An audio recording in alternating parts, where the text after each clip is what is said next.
ઓલા RJ વાળા દેવાંગભાઈ રહ્યા ને અમારા ગામમાં ગયા હતા સુનનગરમાં. દેવાંગભાઈએ કીધું કે સુનનગરમાં હે ને સિગ્નલ હતી ને તો ટ્રાફિક નો થાય. અમાર વાળા છે ને બધા બહુ શાર્પ માઇન્ડ વાળા છે. અમાર જો સિગ્નલ મૂકો ને તો ટ્રાફિક થાય. વગર સિગ્નલ અમે બધા ડિસિપ્લિનમાં છે. સિગ્નલ મૂકી દે ને કોક તો પછી મોટા પાયે બાજવાનું થાય. એટલે પછી સિગ્નલ ક્યારેક ક્યારેક મુકતાય તાપ હવે કાઢ ને હાવ નહીં મેળાવે.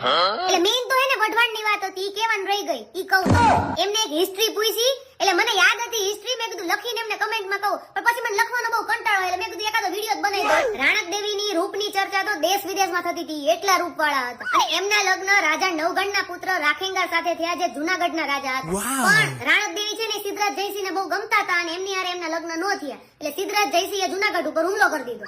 રાણક દેવીના બે પુત્રને સિદ્ધરાજ જયસિંહે મારી નાખ્યા અને છેલ્લે રાજા રાખેંગારનું મૃત્યુ થયું. આ દંતકથા 10મી થી 12મી સદી વચ્ચેની છે અને ત્યારે સતી પ્રથા હતી. પણ રાણી રાણક દેવીને કોઈએ જૂનાગઢમાં સતી ન થવા દીધા એટલે રાજા રાખેંગારનું હાથમાં માથું લઈ અને જૂનાગઢના ભોયરાથી વઢવાણ આવ્યા સતી થવા માટે. વઢવાણમાં ભોગાવાના કિનારે સતી થવા માટે આવ્યા અને સતી થતા પહેલા વઢવાણના માણસો પાસે એમને પાણી માંગ્યું. પણ અમુક માણસોએ એમને પાણી ન આપ્યું અને એના લીધે રાણીએ શ્રાપ આપ્યો કે આ ભોગાવામાં ક્યારેય પાણી નહીં રહે. અને હાલની તારીખમાં એ સતીના સતના લીધે વઢવાણના ભોગાવામાં પાણી નથી રહેતું. હાલની તારીખમાં તે ગમે એટલું પૂર આવ્યું હોય ને તો 2 દિવસમાં વઢવાણનો ભોગાવો ખાલી થઈ જાય રાણી રાણક દેવીના શ્રાપના લીધે. કેમ કે એમને છેલ્લે પાણી માંગ્યું હતું વઢવાણ વાળાએ નહોતું.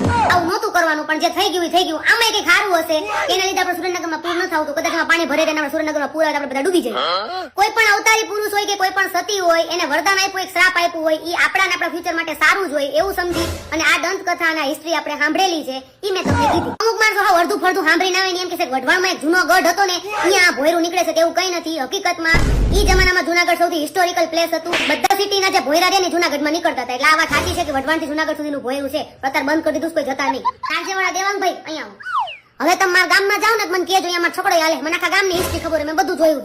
એટલે ગામે મારા ફોલોવર્સના છકડામાં ફેરવું. તમારે આવું હોય તમે બે જાજો છકડામાં કઈ વાંધો નહીં.